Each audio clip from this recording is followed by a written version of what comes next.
على آله وصحبه وسلم تسليما كثيرا. أما بعد رب اشرح لي صدري ويسر لي أمري واحلل عقدة من لساني يفقهوا قولي. السلام عليكم ورحمة الله وبركاته. আলহামদুলিল্লাহ, আমরা সবাই এখানে একত্রিত হতে পারছি, এটা মহান আল্লাহর শুকরিয়া আদায় করি। আল্লাহ আমাদের এই মজলিসে, আমাদের এই আলোচনার মধ্যে, আমাদের উপস্থিতির মধ্যে বারাকা দান করেন, ইখলাস দান করেন, আমাদের পক্ষ থেকে কবুল করেন। আমাদের ইখলাসের ত্রুটি আছে, আমাদের নিয়তের যে ত্রুটি আছে, এটা দূর করে এখান থেকে এটা কবুল করেন। আমাদের রিয়া থেকে, নিফাক থেকে হেফাজত করেন। আপনারা কেমন আছেন? আপনার কতক্ষণ শুনতে পারেন? আমাকে একজন বলছে যে কুমিল্লার একজন আমাকে বলছে যে কুমিল্লার মানুষ নাকি বেশি লম্বা কথা শুনতে পছন্দ করে।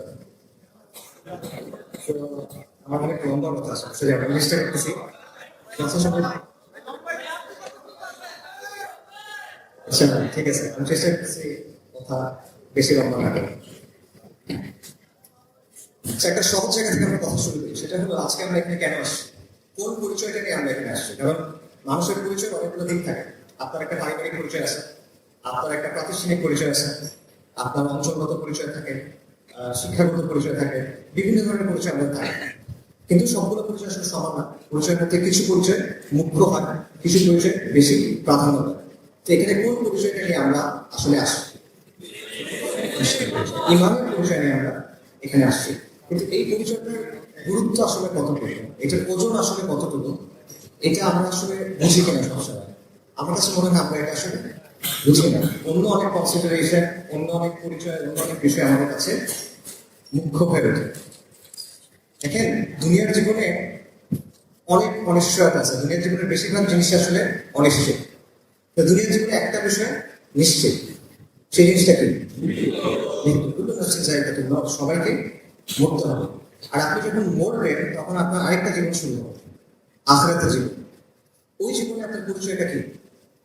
আপনি চিন্তা করেন, আপনি মারা গেছেন, আপনার লাশ গোসল করানো হয়েছে, আপনাকে কাফন করানো হয়েছে, আপনাকে কবরস্থানে নিয়ে যাওয়া হয়েছে, মাটির মধ্যে রাখা হয়েছে, মাটি চাপা দেওয়া হয়েছে। আপনার বন্ধু, আপনার পরিবার আপনাকে রেখে চলে গেছে, তাদের নিজের জীবনে ফেরত গেছে।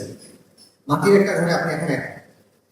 এখন আপনাকে প্রশ্নোত্তর করা হবে। কি প্রশ্ন করা হবে আপনাকে? তোমার বাবা কে ছিল? তুমি বিসিএসে ঠিক ছিল কিনা? তোমার সিজিপিএ কত ছিল? তোমার ক্যারিয়ার কেমন ছিল? তোমার স্ট্যান্ডার্ড অফ লিভিং কত ছিল? তোমার কত বড় বাড়ি ছিল? কি প্রশ্ন করা হবে আপনাকে? না, আপনাকে প্রশ্ন করা হবে কি? মান রব্বুকা, তোমার রব কে ছিল? তোমার দিন কি ছিল? তোমার নবী কে ছিল? এই প্রশ্নগুলো আপনাকে করা হবে। এই প্রশ্নগুলো কিসের প্রশ্ন? ইমানের প্রশ্ন। অর্থাৎ আপনার যে পরিচয়, যে জীবনটা স্থায়ী জীবন, আপনার পরিচয় ইসলাম, এটা ছাড়া আপনার পরিচয়কে আপনি আখিরাত পার করতে পারবেন না।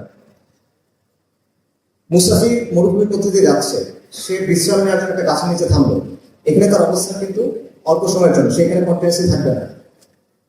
রেল স্টেশনের প্ল্যাটফর্ম, আপনি ট্রেনের জন্য অপেক্ষা করতেছেন, আপনি এখানে সবসময় থাকবেন না। দুনিয়ার জীবনটা এরকম, এই প্ল্যাটফর্মের মতো আপনি এখানে সাময়িক সময়ের জন্য থাকবেন। এরপরে আখিরাতের জীবন শুরু হবে, যেটা হলো জীবন্ত। এবং ওই জীবনে আর কোনো পরিচয় আপনার আসলে নাই এই পরিচয়টা ছাড়া। ইসলামের যে পরিচয়, মুসলিম যে পরিচয়, এই পরিচয়টা ছাড়া। কিন্তু বাবা হায়াতের দুনিয়া আমরা ভুলে যাই। দুনিয়া আমাদেরকে ধোকা দেয়। দুনিয়ার জীবন হলো এনজয়মেন্ট অফ ডিসঅ্যাপশন। এটা আমাদেরকে গাফিল করে রাখে। আখিরাতের ব্যাপারে গাফিল করে, আল্লাহর ব্যাপারে গাফিল করে, শরিয়ার ব্যাপারে গাফিল করে, ইবাদতের ব্যাপারে গাফিল করে, এবং আমাদের এই পরিচয়ের ব্যাপারে গাফিল করে। তো এই পরিচয়ের গুরুত্বটা আসলে বোঝা দরকার, যে এইটা দিয়ে আমাদেরকে আখিরাত পার করতে হবে। তোমরা যে মনে করেন গভীর সমুদ্রে বের হয়েছেন একটা ভেলা নিয়ে, এই ভেলাটা হলো লা ইলাহা ইল্লাল্লাহ মুহাম্মাদুর রাসূলুল্লাহ ভেলা। এটা হলো ইমানের ভেলা। এটা যদি ছুটে যায় তাহলে আপনার এখানে আপনি মিশতে নাই, আল্লাহ হেফাজত করা চলে। সো আমাদের সবার পরিচয় আগে হলো আমরা মুসলিম। সবকিছুর পরেও আপনার পরিচয় এটা যে আমরা মুসলিম। আমরা কি আগে বাঙালি বা আগে বাংলাদেশি তারপর মুসলিম? না, লা ইলাহা ইল্লাল্লাহ মুহাম্মাদুর রাসূলুল্লাহ পুরো দুনিয়া একদিকে এক পাল্লায়, এটা আরেক পাল্লায়, এটা সবসময় ভালো থাকে। এই জিনিসটা বোঝানো। কিন্তু তারপর যে প্রশ্নটা আসে সেটা হলো যে এই পরিচয়টার অবস্থা আমাদের সমাজে কেমন? এই যে মুসলিম পরিচয়টা, আমাদের সমাজে এই পরিচয়টার অবস্থানটা কেমন? আবারও বলতেছি, আপনার পরিচয়ের বিভিন্ন দিক আছে। আপনি যখন আপনার প্রাতিষ্ঠানিক পরিচয়ে যাবেন, পেশাগত পরিচয়ে যাবেন, আর্থসামাজিক পরিচয়ে যাবেন, পারিবারিক পরিচয়ে যাবেন, তখন আপনি সমাজে শক্তিশালী হতে পারেন, তখন আপনি সমাজে অনেক সম্মানিত একজন ব্যক্তি হতে পারেন, কোনো সমস্যা নাই। কিন্তু যখনই আপনি সামষ্টিকভাবে মুসলিম পরিচয়টা নিয়ে আসেন, যখন আপনি ইসলামকে আঁকড়ে দেবেন, ইসলামকে আপনার মূল পরিচয় বানায় নিয়ে আসেন, তখন কিন্তু আপনি দুর্বল। আপনি খালি দুর্বল না, আপনি সেকেন্ড ক্লাস সিটিজেন। এই কথাটা হজম করতে কষ্ট হবে। তাকে আমি আপনাকে এক্সাম্পল দিই। এখানে 2021 সালে মোদী বিরোধী আন্দোলন হয়েছিল, আপনারা জানেন। ওই আন্দোলনে মানুষ মারা গেছিল। কত মানুষ মারা গেছিল কি বলতে পারবেন? 17 জন মানুষ মারা গেছিল। এটা কোনো বিচার হয়েছে? হয় না। এটা বিচারের কোনো কথা হয়েছে? হয় না। এখনো কোনো কথা হচ্ছে? হয় না। এরপর দেখেন, মানুষ তো মারা গেল আপনাদের শহীদ হিসেবে। তারপরে আলেমুল আমাকে ব্যাপকভাবে গ্রেফতার করা হলো। শুধু গ্রেফতার করা হলো না, তাদের বিরুদ্ধে ভয়ঙ্কর সব মিথ্যা অভিযোগ আনা হলো। আপনারা জানেন মাওলানা মোহাম্মদ হাফিজাহুল্লাহ, তার বিরুদ্ধে প্রচন্ড মিথ্যা অভিযোগ আনা হলো, টার্গেট করে তাকে হয়রানি করা হলো। এই সময় আমাদের যে সমাজ, সেটা রিয়াকশন কি ছিল? সেগুলো সমাজের জায়গা থেকে তো একটা বেসিক ন্যূনতম সভ্যতা, ন্যূনতম ভব্যতা দরকার ছিল। সেটা কি ছিল কিনা? সেটা ছিল না। কাছাকাছি সময় দেখেন মুফতি কাজী ইব্রাহিম হাফিজাহুল্লাহ, তাকে গ্রেফতার করা হলো। তাকে যখন গ্রেফতার করা হলো, আপনারা কেউ দেখছেন কিনা আমি জানি না, খবরে নিউজ করা হলো যে কথিত বক্তা, একজন মানুষ যার বক্তব্য এই দেশের লক্ষ লক্ষ বা কোটি মানুষ শোনে, একজন আলিম দ্বীন, তাকে বলা হচ্ছে কথিত বক্তা। অলরেডি একটা কোথায় উনি হয়ে গেছেন কথিত বক্তা। এটি হচ্ছে সমাজের অবস্থা। বাবা দেবেন হোসেন সাহেব হিসেবে তাকে দেখেন, তার বিরুদ্ধে কি অভিযোগ আনা হয়েছে? ধর্ষণের অভিযোগ আনা হয়েছে। চিন্তা করেন আপনারা। তো দেখেন, আমি যাদের কথা বললাম, এরা বাংলাদেশের ওলামায়ে কেরাম। আপনার হয়তো বা তাদের সাথে আপনাদের কারো তাদের কোনো বিষয়ে দ্বিমত থাকতে, সেটা বিষয়টা না। বিষয়টা হলো তাদের যে সামাজিক অবস্থান আছে, তাদের যে দিনী অবস্থান আছে, সেটা তো স্বীকার করতে হবে। তারা ওলামায়ে কেরাম হলেন দিনী সমাজের মুরব্বী, বা ইভেন ইন জেনারেল সমাজের মুরব্বী।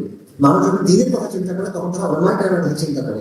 তাদের অবস্থাটাই ন্যূনতম, মানে বেসিক জাস্টিস, ইনসাফ, সম্মান, ভদ্রতা আপনি দেখেন তারা পাচ্ছেন না। আপনার কি অবস্থা? আপনি কি, মানে তাদের যে অবস্থা, আপনার কি অবস্থা? এটা হলো বাস্তবতা। শাপলা চত্বরের ঘটনা চিন্তা করেন।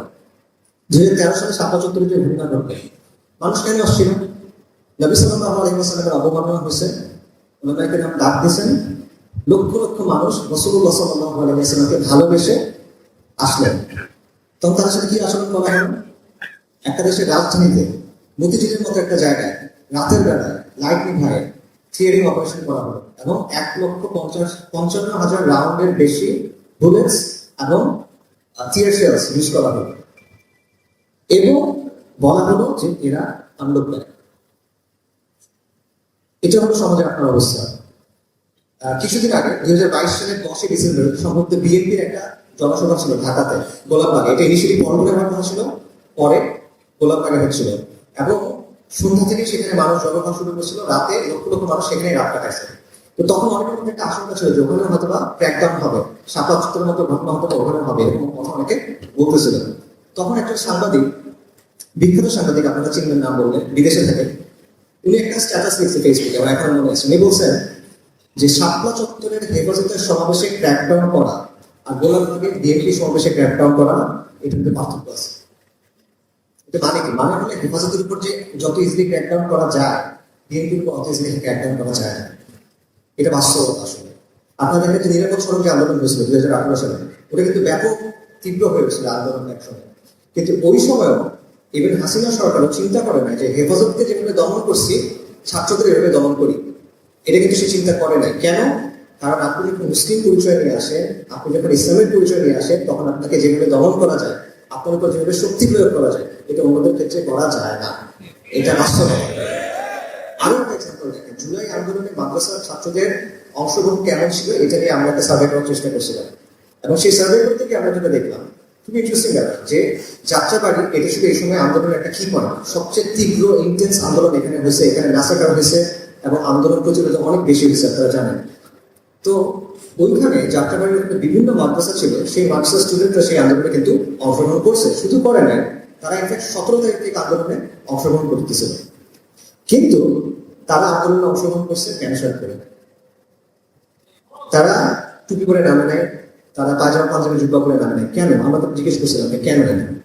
তাদের কথা ছিল যে আমরা যদি ওইভাবে নামি, তাহলে আমাদের উপর গুলি বেশি চলবে, আর আমরা যদি ওই পোশাকে মারা যাই, আমাদেরকে নিয়ে কথা কম হবে। এটা হলো এই সমাজের বাস্তবতা। তারা পাঞ্জাবি করে নামতে পারবে না। তো এরকম শত শত উদাহরণ আমি আপনাকে দেখাতে পারবো। যখনই আপনি মুসলিম পরিচয় নিয়ে আসতেছেন, ইসলামের পরিচয় নিয়ে আসতেছেন, আপনি এই সমাজের সেকেন্ড ক্লাস সিটিজেন বা ওয়ার্স। তো এটা কেন? আপনি বলতে পারেন যে হ্যাঁ, এটা 90% মুসলিমের দেশ, এটা সংখ্যাগরিষ্ঠ মুসলিমের দেশ, ইত্যাদি ইত্যাদি, কিন্তু বাস্তবতা এটাই যে আপনি সেকেন্ড ক্লাস সিটিজেন। এটা কেন? এই সমাজ বা রাষ্ট্র এটা আপনার প্রতিনিধিত্ব করে না, এটা আপনাকে দমন করতে চায়, এটা আপনাকে নিয়ন্ত্রণ করতে চায়। এটা কেন? এটার একটা অ্যান্সার আমরা মুখস্থ অ্যান্সার আমাদের আছে, যে আমরা মনে করি এটার অ্যান্সার হলো আওয়ামী লীগ। বা আমাদের আরেকটা অ্যান্সার আছে যেটা হলো, যেটার অ্যান্সার হলো শাহবাগ। কিন্তু ব্যাপারটা আসলে এটা না। আওয়ামী লীগ, শাহবাগ এগুলো এটার একটা কারণ, বড় কারণ, কিন্তু একমাত্র কারণ না, বা মূল কারণ না। মূল কারণ কি? মূল কারণ হলো, কয়েকটা কারণ আছে, দুটো কারণ আমি বলি, কয়েকটা বলতেছি। এর মধ্যে একটা কারণ হলো যে একটা সমাজে বা একটা রাষ্ট্রের নিয়ন্ত্রণ বজায় রাখা, এটা শুধুমাত্র সামরিক ভাবে হয় না, শুধু অস্ত্র দিয়ে হয় না, এটা শুধুমাত্র অর্থনৈতিক শক্তি দিয়েও হয় না। এখানে চিন্তার একটা ব্যাপার আছে। এখানে মানুষের চিন্তাকে নিয়ন্ত্রণ করা, মানুষের চিন্তার কাঠামোকে নিয়ন্ত্রণ করার একটা ব্যাপার আছে। সমাজে যারা ক্ষমতাসীন গোষ্ঠী থাকে তারা কি করে? তারা একদিকে সামরিক শক্তিটা নিয়ন্ত্রণ করে, অর্থনৈতিক শক্তি নিয়ন্ত্রণ করে, পাশাপাশি তারা যেটা করে যে সমাজের মূল বয়ানটা কি হবে এবং সমাজের মূল মূল্যবোধগুলো কি হবে, চেতনাগুলো কি হবে, কোন চেতনাগুলো স্কুলে মানুষ শিখবে, কোন চেতনাগুলো সংস্কৃতি থেকে মানুষ শিখবে, মিডিয়া থেকে মানুষ শিখবে, কোন বিষয়গুলো মানুষ স্বাভাবিক মনে করে বড় হবে, এগুলো তারা ঠিক করে দেয়। এবং এই যে ঠিক করার যে ক্ষমতা, এটাকে বলা হয় হেজেমনি। এটা মানুষের চিন্তাটাকে নিয়ন্ত্রণ করে। মানুষ নিজেকে কিভাবে দেখে, মানুষ অতীতকে কিভাবে দেখে, মানুষ বর্তমানকে কিভাবে বুঝে এবং ভবিষ্যৎকে কিভাবে চিন্তা করে, এটা তারা ঠিক করে দেয়। এটা সহজভাবে বুঝে নেয়। মনে করেন ফেরাউনের সেনাবাহিনী ছিল না?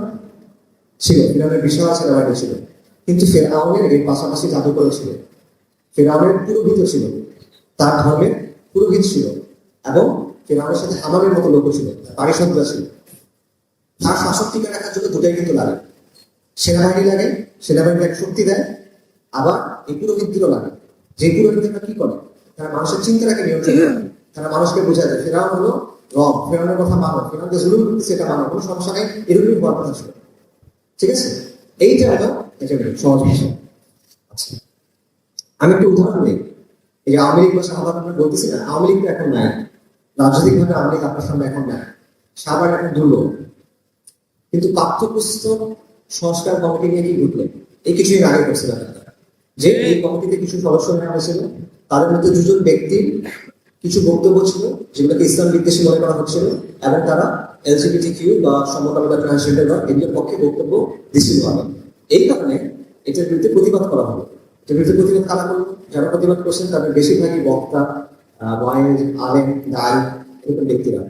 তো যখন তারা প্রতিবাদ করলেন, তখন আপনারা দেখেন ট্রান্সপারেন্সি ইন্টারন্যাশনাল বাংলাদেশ বা টিআইবি, সেখানকার থেকে একটা বক্তব্য দেওয়া হলো, বা সেখানকার যিনি প্রধান একটা বক্তব্য দিলেন যে সরকার মৌলবাদীদের সাথে আপোষ করতেছে।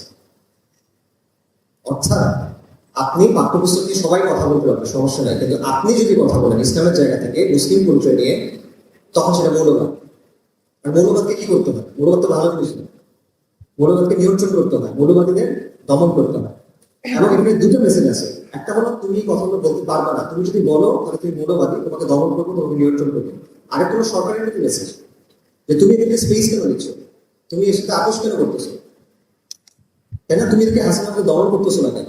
সরকারকে মেসেজ। এবং কোনো সরকার কিন্তু চায় না যে সে মৌলবাদীদের কাছাকাছি তাকে দেখা যায়, মৌলবাদী সে ছবি উঠবে, সে চায় না। দুর্নীতি হতে পারে, মানুষ মারতে পারে, নানা ধরনের অপরাধ করতে পারে, কিন্তু মৌলবাদীদের সাথে থাকা যাবে না। আওয়ামী লীগ তো নাই, এই অবস্থা কিন্তু আছে। সো এটাই বলতেছি যে এটা শুধুমাত্র আওয়ামী লীগদের দেখা করতে পারবেন না, শাহবাগদের দেখা করতে পারবেন না, এখানে কালচার ভিটামিনের একটা ব্যাপার আছে। আরেকটা ব্যাপার হলো ভারতীয় সম্প্রসারণ বা এটার একটা বড় ভূমিকা আছে। আমাদের সাংস্কৃতিক যে অঙ্গন, এটার মধ্যে ভারতীয়দের ব্যাপক প্রভাব, এবং অবশ্যই তারা সবসময় ইসলামকে এই ভূখণ্ডে ইসলামকে একটা বড় থ্রেট মনে করে, সব জায়গাতেই মনে করে, বিশেষ করে এখানে তাদের ন্যাশনাল সিকিউরিটির জন্য একটা বড় থ্রেট মনে করে। তারপর ওয়ার টেরর যেটা আছে আমেরিকার, সন্ত্রাসের বিরুদ্ধে যুদ্ধ, এটার একটা ভূমিকা আছে। কারণ এটা চায় যে ইসলামের যে রাজনৈতিক দিকগুলো আছে, বা হুকুমতের সাথে ইসলামের যে সম্পর্কের ব্যাপার আছে, বা বিশ্ব রাজনীতিকে ইসলামের জায়গা থেকে দেখা, এই বিষয়গুলোকে সে মনে করে র্যাডিক্যালিজম। সো এই ব্যাপারটাও প্রভাবিত করে আপনার সমাজে আপনার যে অবস্থা বা দমন পীড়নের ব্যাপার। পাশাপাশি সেকুলারিজম বা সেকুলার রাষ্ট্রের একটা বড় ভূমিকা আছে। যে সেকুলার রাষ্ট্র বা সেকুলারিজম আমাদের এখানে জোর করে চাপা দেওয়া হয়েছে, এটা কলোনিয়াল সময় এসে ফিরিঙ্গিরা আমাদের উপর চাপাই দিছে এবং এটা টিকে রাখতে হচ্ছে অস্ত্রের জন্য। ঠিক আছে? তো সাধারণ এখন এটার সাথে ইসলামের একটা সংঘর্ষ আছে। ইসলাম কখনো সেকুলারিজম মেনে নিবে না, সেকুলারিজম কখনো পূর্ণাঙ্গ ইসলাম মানতে পারবে না। তো এই অবস্থায় সাধারণ মানুষ আমার চায় ইসলাম, সে হয়তো ইসলাম বুঝে না, কিন্তু সে ইসলাম চায়। তো সমাজ ও রাষ্ট্রে যদি ইসলামের অবস্থানটা শক্তিশালী হয়, তাহলে তো সেকুলার রাষ্ট্রের জন্য ভালো রাখা না, খারাপ। এই কারণে সেকুলার রাষ্ট্র কখনোই, এই সেকুলারই হোক, খুব গরম সেকুলার বা খুব নরম সেকুলার, ডাজন্ট ম্যাটার, সে কখনো পরিপূর্ণভাবে ইসলামকে মেনে নিতে পারবে না। বরং সবসময় তার একটা চেষ্টা থাকবে ইসলামকে সীমানা দেওয়া, ইসলামকে আটকায় ফেলা এবং ইসলামকে পরিবর্তন করা, ইসলামকে নিজের মতো করে একটা ছাঁচের মধ্যে বসানো। এবং এই ব্যাপারটা আমরা কিন্তু এখনো দেখতেছি, আগের সময় দেখছি, এখনো দেখবে, সামনে আপনারা এটা দেখবেন আসলে। তো এই যে বিষয়গুলো, এগুলো আসলে নতুন কিছু না। ঠিক আছে? এই বিষয়গুলো আসলে নতুন কিছু না।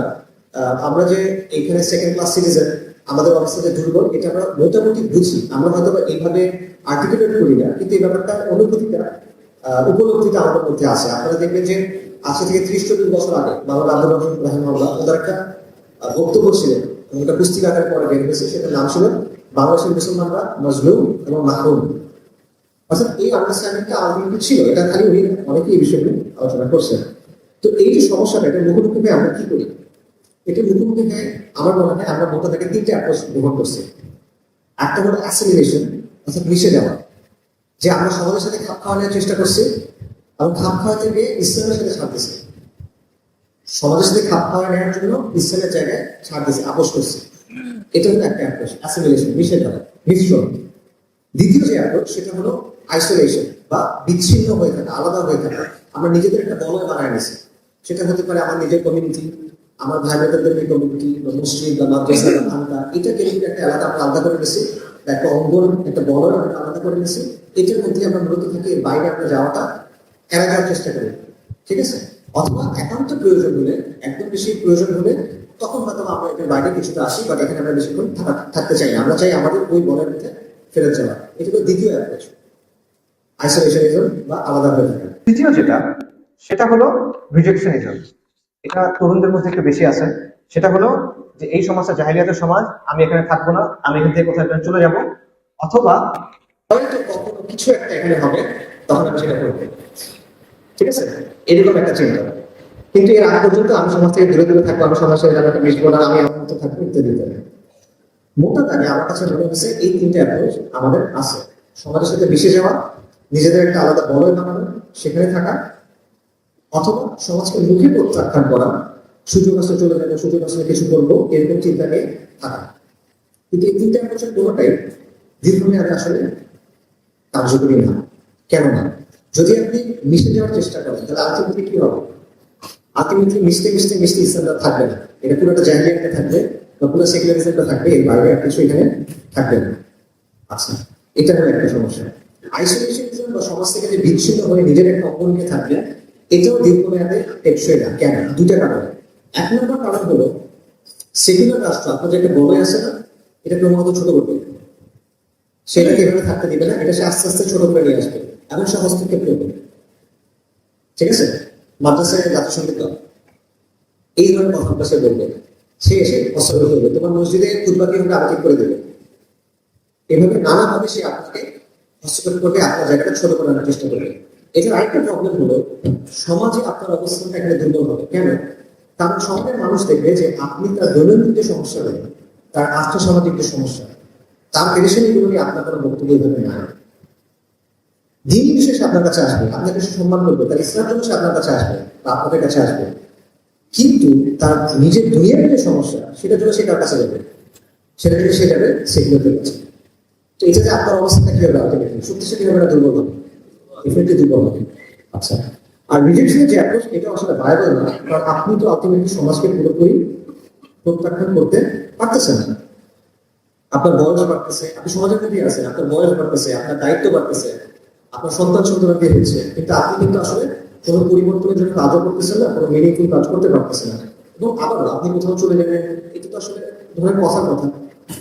এটা যদি কেউ করতেও পারে, এটা 1-2 জন পারবে, লক্ষ লক্ষ মানুষের জন্য এটা কোনো অপশন হতে পারে না। তারা পেয়ে যাবে, তারা আসলে কেমনে যাবে, এটা একটা বিষয়। আরেকটা বিষয় হলো যে কখনো সুযোগ আসলে কিছু একটা করবো, এই যে চিন্তাটা, আপনি সুযোগ আসলে কিছু করতে পারবেন না, কারণ আপনার পরিস্থিতি নাই। দুনিয়াতে এগুলো চলে না যে হঠাৎ করে কিছু একটা আসছে আপনি চলে দিবেন, যে আল মাহাদি আসছে আমি তার মানে বাহিনীতে যোগ দিয়ে দিলাম, এখন তো সোজা না। আল মাহাদি বাহিনীতে যারা যোগ দিতে পারবে বিশাল একটা পরিশুদ্ধি প্রসেসের ক্ষেত্রে যাইতে হবে। আপনি ফট করে গিয়ে আল মাহাদি বাহিনীতে আছে, ঠিক আছে প্রেজেন্ট স্যার চলে আসছি। সমস্যা হলো যে তিনটে অ্যাপ্রোচ আছে, আমি মনে করি এই তিনটে অ্যাপ্রোচের কোনোটাই আসলে ভায়াবল না, টেকসই না। আমি বলতেছি না যে এগুলোর মাধ্যমে কোনো ভালো কাজ হয় না, আমি বলতেছি এগুলো ভায়াবল না, টেকসই না। যদি এরকমই থাকে, বর্তমান অবস্থায় চলমান থাকে, তাহলে সামনের অবস্থাটা ভালো হবে না খারাপ হবে, দিন দিন অবনতি হতে থাকবে। এবং আমাদের সামনে বিভিন্ন ধরনের সংকট আছে, আমরা অস্তিত্ব সংকটের মধ্যে করবো। আমি মনে করি অস্তিত্ব সংকট মানে কি, মানে হলো আপনি ইমান নিয়ে সংকট করবেন। আপনার বাড়ি বাড়ি থাকবে, টাকা পয়সা থাকবে, ফ্যামিলি থাকবে, সবকিছু থাকবে, সমাজের ইমানের জায়গাটা কোনো দুর্বল হতে থাকবে। কারণ ফাহিসার যেটা, জাহেলিয়ার যেটা, আপনি অপসংস্কৃতির প্রভাব পড়েন, যে বিষয়গুলো আলটিমেটলি ক্রমাগত কিন্তু বাড়বে, এই সিস্টেমের মধ্যে এটা ক্রমাগত বাড়বে, কমবে না। আর আপনার অবস্থাটা ক্রমাগত দুর্বল হতে থাকবে। এটা রেজাল্ট কি? অঙ্ক বিধান, সহজ অঙ্ক বিধান। এটা অবস্থা হলো আপনি ইমানের সম্পর্কে করবেন, এটা বাস্তবতা। পাশাপাশি একটা প্রশ্ন আমাদের করা উচিত যে আমরা কি আসলে এই সেকেন্ড ক্লাস সিটিজেন হয়ে থাকবো কিনা সবসময়? আপনি কি জীবন্ত জীবন নিয়ে থাকবেন, আপনি মাথা নিচু করে থাকবেন সবসময়? মুসলমানের জীবন এরকম হওয়ার কথা না। কিন্তু আমরা কিন্তু আলটিমেটলি এটার মধ্যেই বর্তমান আছে, বর্তমানটা আপনারা বোঝানোর চেষ্টা করতেছি। তো এই সম্পর্কের মোকাবেলার জন্য আমি মনে করি নতুন বা বিগত পথ চিন্তা করা আমাদের দরকার। এই তিনটা যে পথ বললাম, এর বাইরে বিগত পথ দরকার। বিগত পথ কি হতে পারে? এখানে আমার প্রস্তাবনা হলো, আপনাদের যে একটা বইয়ের কথা বলতেছিল সেখানে ডিটেল লিখছি। আমার প্রস্তাবনা হলো যে এটা হলো ইসলামের মূল্যবোধের আলোকে সমাজকে পরিবর্তন করার চেষ্টা করা। এটা আমি আপনাকে বলতেছি, ইসলামের মূল্যবোধের আলোকে সমাজকে পরিবর্তন করার চেষ্টা করা। ব্যাখ্যা করতেছি। প্রথমটা হলো যে আপনি সমাজের সাথে মিশে যাবেন না, আপনি সমাজকে বদলানোর চেষ্টা করবেন। তার মানে হলো সমাজের প্রচলিত যে মূল্যবোধ আছে, ন্যারেটিভ আছে, সেগুলোকে আপনি চ্যালেঞ্জ করবেন। এবং সেগুলো প্রগতিশীল যাদের কালচারাল হেজেমনি আছে, যারা সমাজের বয়ানগুলো নিয়ন্ত্রণ করে, যারা সমাজের চিন্তাগুলো নিয়ন্ত্রণ করে, তাদের বক্তব্যগুলো, তাদের চিন্তাটা, সেগুলো আপনি খণ্ডন করবেন, অ্যাটাক করবেন বা ভাঙবেন সেগুলো। এবং আপনি আদর্শিক লড়াই করবেন ইসলামের জায়গা থেকে। দ্বিতীয় বিষয় যেটা, সেটা হলো আপনি বিচ্ছিন্ন হয়ে থাকবেন না, বরং আপনি সমাজের সাথে এঙ্গেজমেন্ট করবেন, সমাজের সাথে মিশবেন। কিভাবে মিশবেন? সমাজের মূল্যায়নের বিরুদ্ধে আপনি অবস্থান নেবেন এবং সমাজের মানুষের সমস্যাগুলো ইসলামের সমাধান দেওয়ার চেষ্টা করবেন, এবং আপনি ইসলামকে একটা ভায়াবল সলিউশন হিসেবে তার সামনে প্রেজেন্ট করার চেষ্টা করবেন। এবং আপনি জাহিলিয়াতকে প্রত্যাখ্যান করবেন এবং মানুষকে পূর্ণাঙ্গ দিনের দিকে আহ্বান করবেন। এটা খালি মুখের প্রত্যাখ্যান না, আপনি সমাজে ইতিবাচক পরিবর্তনের চেষ্টা করবেন এবং আপনি বলবেন যে জাহিলিয়াত থেকে ইসলামের দিকে আসেন। এটা হলো বাংলা কথা, আমি আরো ব্যাখ্যা করতেছি। দেখেন, নবীদের দাওয়া, আমেরিকার সাল্লাল্লাহু তাদের দাওয়ার মৌলিক কিছু বৈশিষ্ট্য ছিল। প্রথম বৈশিষ্ট্য ছিল কুফর তাআল্লুক ওয়া ঈমান বিল্লাহ, সব মিথ্যা ইলাহকে অস্বীকার করা, সব মিথ্যা দিনকে অস্বীকার করা, নাফি করা। তারপর তাওহীদকে সত্যায়ন করা, তাওহীদের সাক্ষ্য দেওয়া। তারপর তারা দাওয়ার একটা বৈশিষ্ট্য ছিল আমর বিল মারুফ ওয়া নাহyi আনিল মুনকার। তারা সমাজের মুনকারের বিরুদ্ধে বলছেন বা বাধা দেওয়ার চেষ্টা করছেন সামর্থ্য থাকলে, এবং তারা মানুষকে সৎ কাজের আদেশ করছে বা সৎ কাজের দিকে ডাকছেন। এবং আরেকটা বিষয় ছিল, মৌলিক বিষয়, সেটা হলো আল ওয়ালা ওয়াল বারা, যে আল্লাহ যে জিনিসটা ভালোবাসেন সেটাকে আমি ভালোবাসবো, যাদেরকে ভালোবাসেন তাদেরকে আমি ভালোবাসবো। আল্লাহ যে জিনিসটা অপছন্দ করেন বা ঘৃণা করেন, যাদেরকে অপছন্দ করেন বা ঘৃণা করেন, সেই বিষয়গুলোকে, সেই জিনিসগুলোকে আমি অপছন্দ করবো, আমি ঘৃণা করবো। ঠিক আছে? এবং এই তিনটে জিনিস যখন কোনো দাওয়াত মধ্যে একসাথে হয়, কুফর বিল তাআল্লুক ওয়া ঈমান বিল্লাহ, আমর বিল মারুফ ওয়া নাহyi আনিল মুনকার এবং আল ওয়ালা ওয়াল বারা, এই তিনটে জিনিস যখন একসাথে হয়, তখন সমাজের মধ্যে দেখবেন ভাগ হয়ে যায়, সমাজের মধ্যে পোলারাইজেশন হয়, মেরুকরণ ঘটে। সব নবীদের দাওয়াতের ক্ষেত্রে আপনারা দেখবেন এই জিনিসটা হয়েছে। এক পক্ষ ঈমানের তাবুতে চলে আসে, আরেক পক্ষ কুফরের তাবুতে চলে যায়, শিরকের তাবুতে চলে যায়। আমার প্রস্তাবনা এটাই যে আপনি তাওহীদের দাওয়ার অংশ হিসেবে কি করবেন, যে মিথ্যা তন্ত্রমন্ত্র আছে, যে মিথ্যা ইলাহগুলো আছে, সেটা যাদের উপর আল্লাহর বৈশিষ্ট্য আরোপ করা হয় বর্তমান সময়ে, সেগুলোকে আপনি প্রত্যাখ্যান করবেন। সেই মিথ্যা দিনগুলোকে আপনি প্রত্যাখ্যান করবেন, সেই মিথ্যা মূর্তিগুলোকে আপনি প্রত্যাখ্যান করবেন। সেগুলো রাষ্ট্র হইতে পারে, জাতিসংঘ হইতে পারে, সেগুলোকে আপনি প্রত্যাখ্যান করবেন। পাশাপাশি এগুলো বর্জনের দাওয়া আপনি করবেন, সেটা নুসুসি ভাবে, অর্থাৎ কোরআন সুন্নাহর আলোকে অবশ্যই, পাশাপাশি বুদ্ধিভিত্তিক ভাবে। ঠিক আছে? কুফর বিল তাআল্লুক, ঈমান বিল্লাহ, এবং এটা হলো তাদের ন্যারেটিভের ভাগ। ঈমান বিল্লাহ হলো যে আপনি পরিপূর্ণভাবে দ্বীন ইসলামকে আঁকড়ে ধরবেন, সামগ্রিকভাবে দ্বীন ইসলামকে কোনো কিছু ছেড়ে না, দ্বীন ইসলামের পুরো অংশটাকে আপনি গ্রহণ করবেন, ইসলামের পুরো ওয়ার্ল্ডকে আপনি ধারণ করবেন এবং এটার দিকে দাওয়াত দিবেন। পাশাপাশি আমল মারুফ ওয়া নাহই আনিল মুনকার, সেটা হলো ইসলামের শিক্ষার আলোকে সমাজের মুনকারগুলো নিয়ে আপনি কথা বলবেন। একটু আগে বলতেছিলাম যে মানুষের সমস্যাগুলোর সমাধান আপনি ইসলামের জায়গা থেকে দেওয়ার চেষ্টা করবেন, তাদের সামনে ইসলামকে একটা ভায়াবল সলিউশন হিসেবে প্রেজেন্ট করবেন। এবং আল ওয়ালা ওয়াল বারা, সেটা হলো কুফর এবং কুফরের যে অনুসারী আছে তাদের সাথে বারাত ঘোষণা করা, তাদের সাথে সম্পর্ক ছেদ করা। ইসলাম এবং সেকুলারিজমের যে দ্বন্দ্ব, আল্লাহর আইন এবং গায়রুল্লাহর আইনের যে দ্বন্দ্ব, এটাকে মূল প্রশ্ন হিসেবে সামনে নিয়ে আসা। এবং মুসলিমরা আপনার মৃত্যু হবে, মিত্র হবে, মুসলিমরা আপনার মিত্র হবে।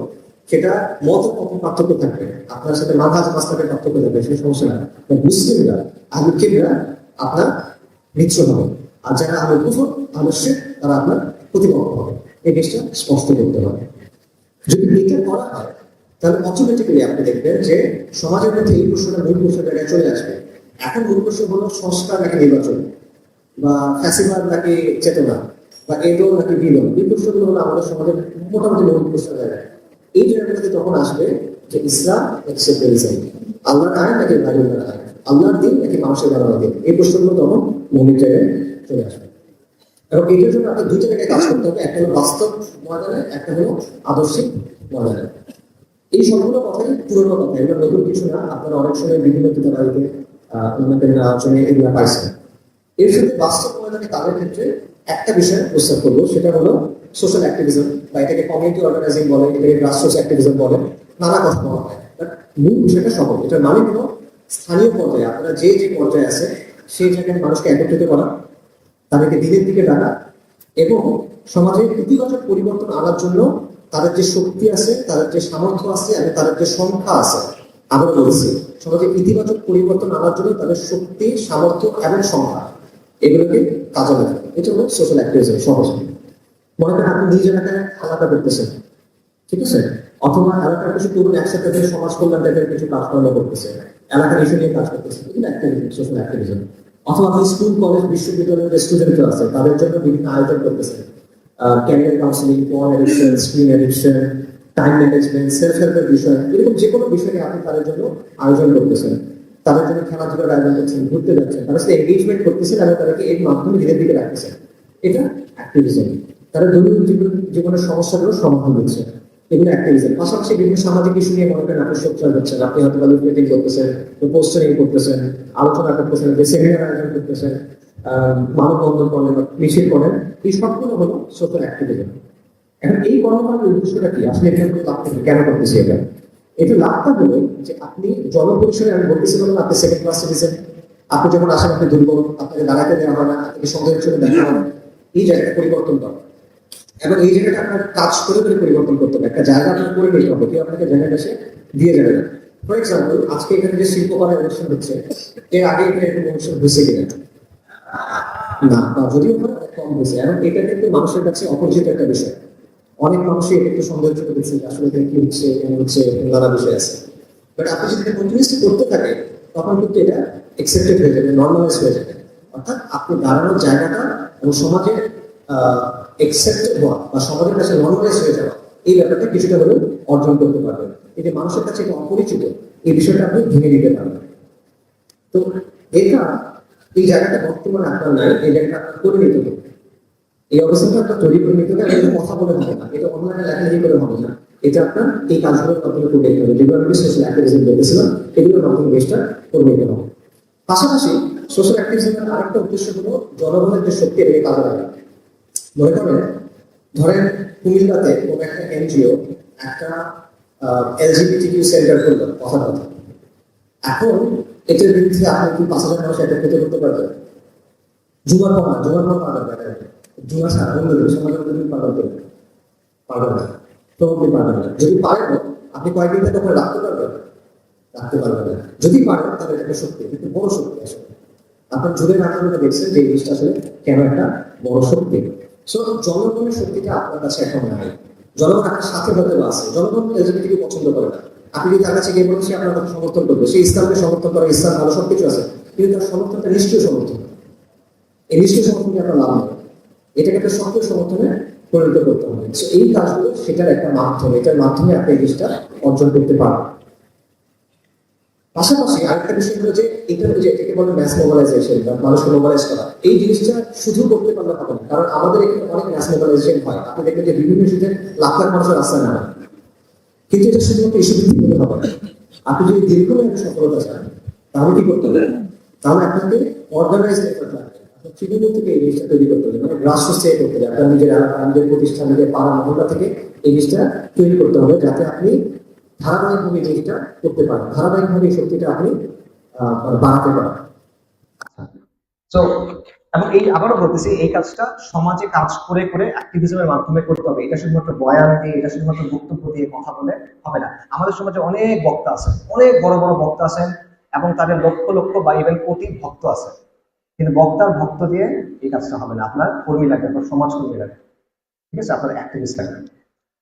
তো এই দুটো অক্ষে যদি কাজ করতে পারে, একটা হলো আদর্শিক, একটা হলো বাস্তব ময়দান, তাহলে আমি মনে করি, ধরুন কথার কথা 10-15 বছর যদি আপনি কাজ করতে পারেন, তাহলে দুটো জিনিস পরিবর্তন হতে পারে। একটা হলো সমাজের মনোজগতে একটা পরিবর্তন আসবে, আরেকটা হলো আপনি সামাজিক শক্তি অর্জন করতে পারবেন। এটা মানে কি? সমাজের মনোজগতে পরিবর্তন মানে সব মানুষ মুসলিম হয়ে যাবে না, সব মানুষ আপনার চিন্তাটা ধারণ করবে না। এটার মানে হলো যারা আপনার পক্ষে না, তাদের কাছে বিষয়টা গুরুত্বপূর্ণ হবে, তারা এটা নিয়ে ভাববে। ওই যে বললাম, আমাদের সমাজে এটা কিন্তু মূল প্রশ্ন না। ইসলাম আমাদের, মানে আমরা যদি কোনো একটা জায়গায় আলোচনা করি বা প্রায়োরিটি একটা লিস্ট করি, সেখানে ইসলাম কিন্তু অনেক নিচে আসে। এইটা একদম শুরুতে চলে আসবে, এটা মূল প্রশ্ন হয়ে দাঁড়াবে। যে আপনার বিপক্ষে, সেও এটা নিয়ে চিন্তা করবে। এটা হলো সমাজের মনোজগতে পরিবর্তন। তাকে চিন্তা করতে হবে যে আমার যে কোনো একটা চুজ করতে হবে, এখানে আমার যে কোনো একটা বেছে নিতে হবে, এই পরিবর্তনটা আসবে। আর সামাজিক শক্তি মানে হলো সহজ ভাষায় পারিপার্শ্বিকতাকে নিয়ন্ত্রণ করার ক্ষমতা এবং প্রভাব প্রভাব অর্জন করা এবং চাপ প্রয়োগের ক্ষমতা। এখন সহজভাবে যদি বলি, আমি আপনাদের একটা এক্সাম্পল দিই। আপনাদের অনুষ্ঠানের শিরোনামে ইতিহাসের কথা আছে, তো আমি ইতিহাস থেকে আপনাদের একটা এক্সাম্পল দিই। সামাজিক শক্তি অর্জনের ইতিহাস বা ঐতিহাসিক উদাহরণ হলো, আমার মতে খুব ভালো উদাহরণ হলো ফরাইজি আন্দোলন, বাংলাদেশের বা পূর্ব বাংলার ফরাইজি আন্দোলন। আপনারা জানেন যে আন্দোলনটা শুরু হয় 1818 সালে, হাদি শরীয়তুল্লাহ রাহিমাহুল্লাহ তিনি শুরু করেন। এবং এটার ব্যাপারে আমাদের কিছু চিন্তা ভাবনা আছে যে এটা ছিল একটা মূলত সমাজ সংস্কার বা ধর্মীয় সংস্কারমূলক আন্দোলন। যে ফরাইজিরা কি করতো, তারা 5টা ফরজ আদায় করতে বলতো, তারা বিদআত থেকে দূরে থাকতে বলতো, শিরক থেকে দূরে থাকতে বলতো, হারাম থেকে দূরে থাকতে বলতো। হ্যাঁ, তারা এগুলো করতো, বাট তাদের কার্যক্রম আসলে এর চেয়েও ব্যাপক ছিল। এখানে আরো অন্যান্য বেশ কিছু ডাইমেনশন ছিল, যেটা হয়তো আমরা জানি না। ঐতিহাসিকরা বলেন, অনেক ঐতিহাসিক বলছেন যে ফরাইজি আন্দোলন ছিল ব্রিটিশ ভারতে, ব্রিটিশ শাসনামলে ভারতের প্রথম organise Islamic movement. Even Syed Ahmed শহীদের যে আন্দোলন, তরিকায়ে মুহাম্মাদিয়া যেটাকে বলে, বা বালাকোট আন্দোলন, তারও আগে আসলে এটা শুরু হয়েছে। কারণ সৈয়দ আহমেদ শহীদের অর্গানাইজ আন্দোলন শুরু হয়েছে উনি হজ থেকে ফেরার পর, দ্বিতীয়বার হজ থেকে ফেরার পর 1820-এর পর। হাজী শরীয়তুল্লাহ রাহিমাহুল্লাহর আন্দোলন শুরু 1818 থেকে। তো এই জন্য বলা হয়, অনেকে বলেন যে এটা হলো প্রথম অর্গানাইজ ইসলামী আন্দোলন। আমি তাদের এবং তাদের আন্দোলনের অর্থনৈতিক দিক ছিল, সামাজিক দিক ছিল, প্রশাসনিক দিক ছিল এবং রাজনৈতিক দিক ছিল। আমি সংক্ষেপে কয়েকটা দিক আপনাদেরকে বলি। দেখেন, কৃষকদের উপর জমিদার, সে সময় জমিদাররা এবং নীলকররা, তারা ব্যাপক অত্যাচার করতো এবং নানা ধরনের কর, ট্যাক্স তাদের উপর আরোপ করতো। হাজী শরীয়তুল্লাহ রাহিমাহুল্লাহ যেটা করলেন, উনি বললেন যে না, এই ট্যাক্স গুলো আসলে অবৈধ, এই ট্যাক্স দেওয়ার কোনো ইখতিয়ার জমিদারদের নাই, তোমরা ট্যাক্স দিবা না। কৃষকদের বলে তোমরা ট্যাক্স দিবা না। ওনার যে ছেলে ছিল মুহসিন উদ্দিন দুদুমিয়া, উনি বললেন, উনি একটা স্লোগান তৈরি করলেন যে লাঙ্গল যার জমিন তার, লাঙ্গল যার জমিন তার, মানে তার মানে হলো জমিদারকে আমরা তোমাদেরকে এই ট্যাক্স গুলা দিব না। এবং তারা যেটা করলো যে তারা বললো সরকারকে এবং জমিদারকে অসহযোগ আন্দোলন করা শুরু করলো, তারা ট্যাক্স দিল না। এবং এই জন্য অনেকে বলছেন যে ভারত উপমহাদেশে প্রথম অসহযোগ আন্দোলন শুরু করছে ফরাইজিরা, মোহনদাস করমচাঁদ গান্ধীরা, ফরাইজিরা। এটা অনেক ঐতিহাসিক বলছেন। সমাজ সংস্কারটা আমরা জানি, যেমন শিরক বিদ্যার বিরুদ্ধে তাদের অবস্থান, আশরাফ আত্রাফ একটা বিভাজন ছিল সমাজের মধ্যে, মুসলিম সমাজের মধ্যে, যেটা ইসলামের সাথে আসলে কোনো সম্পর্ক নেই। এই বিভাজনটার বিরুদ্ধে তারা কাজ করছেন এবং তারা মুসলিম পরিচয়ের ভিত্তিতে ভ্রাতৃত্বের বন্ধনের উপর জোর দিচ্ছেন, যেই কারণে পূর্ববঙ্গের কৃষক, তাঁতি, জেলে, তাদের অবস্থান ছিল সমাজের সবচেয়ে নিষ্পেষিত, সবচেয়ে নিপীড়িত অংশ, কিন্তু তাদেরকে তারা একত্রিত করে একটা সামাজিক শক্তিতে পরিণত করছিলেন। পাশাপাশি তাদের একটা সাংগঠনিক কাঠামো ছিল, যেমন 3 থেকে 500 ফরাইজি পরিবার একসাথে এটাকে বলতো গ্রাম, গাঁও। এখন এদের একজন দায়িত্বশীল ছিল, তার নাম ছিল গাঁও খলিফা। এরকম 10টা বা 10টার বেশি গাঁও মিলে হলো একটা গিল্ড। গিল্ড সম্ভবত একটা ফার্সি শব্দ, সার্কেল বলা যেতে পারে। এবং পূর্ব বাংলা এরকম বিভিন্ন গিল্ডে বিভক্ত ছিল। একটা গির্দে 3 থেকে 5,000 ফ্যামিলি, এবং এগুলো দেখাশোনা করতো তাদের যে মজলিস শুরা ছিল, সেই মজলিস শুরার সদস্যরা। আর মজলিস শুরার নেতৃত্বে ছিলেন ফরাইজদের যিনি নেতা, উস্তাদ বলতো তারা। তো এটা ছিল একটা সাংগঠনিক কাঠামো। আবার দেখেন প্রশাসনিক ভাবে তারা তাদের যে পলিসি গুলো ছিল, সমাজ সংস্কারের যে কাজগুলো ছিল, তাদের যে স্ট্রাকচার, এগুলোর মাধ্যমে তারা একটা প্যারালাল প্রশাসন তৈরি করেছিল। হেনরি বেভারেজ নামে একজন ব্রিটিশ সিভিল সার্ভেন্ট ছিল, তার একটা মন্তব্য ছিল দুদুমিয়ার ব্যাপারে, যে সে হলো বাংলার ডি ফ্যাক্টো রুলার, সে বাংলার প্রকৃতপক্ষে সে বাংলার প্রকৃত শাসক। এবং সে বলছে যে বাকেরগঞ্জ এরিয়ায় কোনো জজ বা ম্যাজিস্ট্রেটের চাইতে দুদুমিয়ার ক্ষমতা বেশি, এরকম কথা সে বলছিল। ডক্টর জেমস ওয়াইজ একজন ছিল, তার একটা 1883 সালে উনি একটা বই লিখছিল বা রিপোর্ট তৈরি করছিল ব্রিটিশদের জন্য ফরাসি আন্দোলন নিয়ে। ওইখানে উনি বলতেছেন যে ফরাসিদের শরিয়া আদালত ছিল, তাদের বিভিন্ন শরিয়া আদালত ছিল যেখানে তারা হানাফি ফিকহ অনুযায়ী বিচার করতো, এটা গ্রামের পঞ্চায়েতের স্টাইলে চলতো। এবং উনি বলতেছেন ঢাকা, বৃহত্তর ঢাকা অঞ্চলে এরকম 22টার মতো শরিয়া আদালত ছিল, এবং এখানে আপিল করা যেত। আপনি যদি গাও খলিফার ওখানে যে বিচার সেটা পছন্দ না হয়, আপনি এর উপরে যেতে পারবেন, এবং ফাইনালি আপনি মূল যে আমির বা মূল যে উস্তাদ তার কাছে যেতে পারবেন। এই সিস্টেমটা তাদের ছিল। এবং ফরাসিরা তাদের কোনো মোকদ্দমা নিয়ে কখনো ব্রিটিশদের আদালতে যেত না, কারণ তারা এই আইনটাকে তারা প্রত্যাখ্যান করতো। পাশাপাশি তারা সাদাকাত দিত, যাকাত আদায় করতো, নিজেদের সদস্যদের শিক্ষা, তারবিয়া, তাবলীগ এগুলো ব্যবস্থা করতো, মসজিদ মাদ্রাসা স্থাপন করতো, এবং এইভাবে তারা একটা প্যারালাল প্রশাসন তৈরি করে ফেলছে। এবং নবীনচন্দ্র সেন তার একটা উক্তি আছে, বিখ্যাত উক্তি, যে ফরাসিরা ব্রিটিশ রাজের মধ্যে একটা স্টেট উইদিন স্টেট কায়েম করছে, রাষ্ট্রের ভেতরে তারা আরেকটা রাষ্ট্র তৈরি করছে। রাজনৈতিক দিক ছিল, রাজনৈতিক দিক চিন্তা করেন যে তারা চর দখল করতো, খাসমহল নামে একটা জিনিস আছে সেই জিনিস দখল করতো, তাদের লাঠিয়াল বাহিনী ছিল, লাঠিয়াল বাহিনীর বর্ষা ছিল, তীর ছিল, এই টাইপের জিনিসপত্র ছিল, এবং তাদের ভায়োলেন্সের ক্যাপাসিটি ছিল, কারণ জমিদারদের সাথে তাদের মারামারি হতো, এই মারামারি করার ক্যাপাসিটি তাদের ছিল। পাশাপাশি তারা বিভিন্ন ধরনের আন্দোলন করছেন কৃষকদের নিয়ে, তারা কোয়ালিশন করছেন, জোট তৈরি করছেন বিভিন্ন সময়ে, নীলকরদের বিরুদ্ধে, জমিদারদের বিরুদ্ধে, ব্রিটিশ রাজের বিরুদ্ধে। তারা ইভেন হিন্দু গোয়ালা, হিন্দু কৃষক এদেরকে নিয়ে একসাথে অসহযোগ আন্দোলন করছেন। 1837, 1844, 1847 এই সময় অনেকগুলো কৃষক আন্দোলনে তারা নেতৃত্ব দিচ্ছেন। তো এগুলো হলো তাদের রাজনৈতিক কর্মকাণ্ডের বা রাজনৈতিক স্ট্র্যাটেজির কিছু এক্সাম্পল। আবার দেখেন ফরাসিদের অবস্থান ছিল, শাহ আব্দুল আজিজ দেহলভি রাহিমাহুল্লাহ উনি 1803 সালে একটা ফতোয়া দিয়েছিলেন যে এটা হলো দারুল হার্ব, ব্রিটিশ শাসনের অধীনে ভারতবর্ষ দারুল হার্ব। ফরাসিরা মনে করতো যে ভারতবর্ষ দারুল হার্ব, এবং এই জন্য তারা জুমার সালাত আদায় করতো না, জুমার নামাজ পড়তো না। এখন একটা ফিকি একটা বিষয়, এখানে মত পার্থক্য অনেক জায়গা আছে, ওটা পয়েন্টটা না, পয়েন্টটা হলো এটা একটা পলিটিক্যাল পজিশন ছিল তাদের। এবং তারা ব্রিটিশ আইনের একটা প্রত্যাখ্যান এই জায়গাটার মধ্যে ছিল, যে তারা ব্রিটিশদের শাসনটাকে প্রত্যাখ্যান করে, তারা এটাকে গ্রহণ করে না, তারা এটাকে মানে না। ফরাসিদের সাথে তিতুমিরের আন্দোলনের সম্পর্ক ছিল, সমসাময়িক তাদের ওখানে একটা সম্পর্ক ছিল। সাইদ আহমেদ শহীদের যে অনুসারীরা পরবর্তীতে কাজ করে গেছেন, মাওলানা মিরাজ আলী, মাওলানা ইনায়েত আলী, তাদের সাথে তাদের একটা সম্পর্ক ছিল, তাদেরকে তারা সাহায্য সহযোগিতা করতেন। পাশাপাশি 1857 সালে যে আজাদী আন্দোলন বা বিদ্রোহ, সেখানে তারা সাহায্য সহযোগিতা করার চেষ্টা করছে। কিন্তু ইন্টারেস্টিং বিষয় হলো তারা দারুল হার্ব বলছে, তারা তিতুমিরকে সাহায্য করছে, সাইদ আহমেদ শহীদের আন্দোলনকে সাহায্য করছে, কিন্তু তারা নিজেরা কিন্তু জিহাদ করে নাই। এটা কেন করে নাই সেটা স্পষ্ট কোনো উত্তর নাই, বাট একটা উত্তর হয়তো আমরা অ্যাসিউম করতে পারি। সেই উত্তরটা এরকম হতে পারে যে 1831 সালের মেতে বালাকোটে সাইদ আহমেদ শহীদের যে আন্দোলন, তারা পরাজিত হলেন, আহতভাবে পরাজিত হলেন। 1831 সালের নভেম্বরে বারাসাতে বাঁশের কেল্লা, তিতুমিরের যে বাঁশের কেল্লা, সেটাও পরাজিত হল 6 মাসের ব্যবধান। এরপর হয়তো বা হাজী শরীফুল্লাহ মনে করছেন যে এই বাস্তবতায় ব্রিটিশদের বিরুদ্ধে সশস্ত্রভাবে আন্দোলন করা হয়তোবা সমীচীন না বা ভায়াবল না, হয়তো তারা একটা চিন্তা করছেন। এই কারণে তারা একটা দীর্ঘমেয়াদী স্ট্র্যাটেজি গ্রহণ করছেন, যেটার উদ্দেশ্য ছিল সামাজিক শক্তি অর্জন, সামাজিক আন্দোলন, সমাজ পরিবর্তন ইত্যাদি ইত্যাদি। এবং এর মাধ্যমে তারা চেষ্টা করছেন সমাজের মধ্যে ইসলাহ আনতে, সমাজের মধ্যে তাজদীদ আনতে, এবং জমিদার নীলকর ব্রিটিশ এদের মোকাবেলা করতে। এখন সব মিলায় আমি মনে করি যে ফরাসি আন্দোলন এটা সামাজিক শক্তি অর্জনের একটা কার্যকরী এক্সাম্পল হইতে পারে। কিভাবে তৃণমূল থেকে আপনি সামাজিক শক্তি অর্জন করতে পারেন এবং সেটা ধাপে ধাপে সামাজিক আন্দোলন দিকে নিতে পারেন, এটার একটা এক্সাম্পল আপনি এখানে পেতে পারেন। এবং এটা থেকে এটাও শেখা যায় যে আপনি জাস্ট অ্যাডহক ভাবে, মানে এক এক সময় এক এক কিছু নিয়ে কাজ করবেন, কোনো দীর্ঘমেয়াদী পরিকল্পনা নাই, এভাবে আসলে আলটিমেটলি জিনিসটা হবে না, বরং ধাপে ধাপে অর্গানাইজ ভাবে আপনার তৃণমূল থেকে শক্তি তৈরি করতে হবে। কাজে এইটাকে সামাজিক শক্তি অর্জনের একটা মডেল হিসেবে সামনে রাখা যেতে পারে, আমি মনে করি একটা নন আর্ম সামাজিক আন্দোলনের মডেল হিসেবে। এবং চাইলে আমরা ফরাজের সাথে কিছু প্যারালালস বা কিছু মিল আমাদের বর্তমানের সাথে খুঁজে বের করতে পারি। কিরকম? দেখেন ফরাজের দুটো প্রতিপক্ষ ছিল, একটা হলো হিন্দু জমিদার শ্রেণী, একটা হলো ব্রিটিশ রাজ বা ব্রিটিশ শাসক।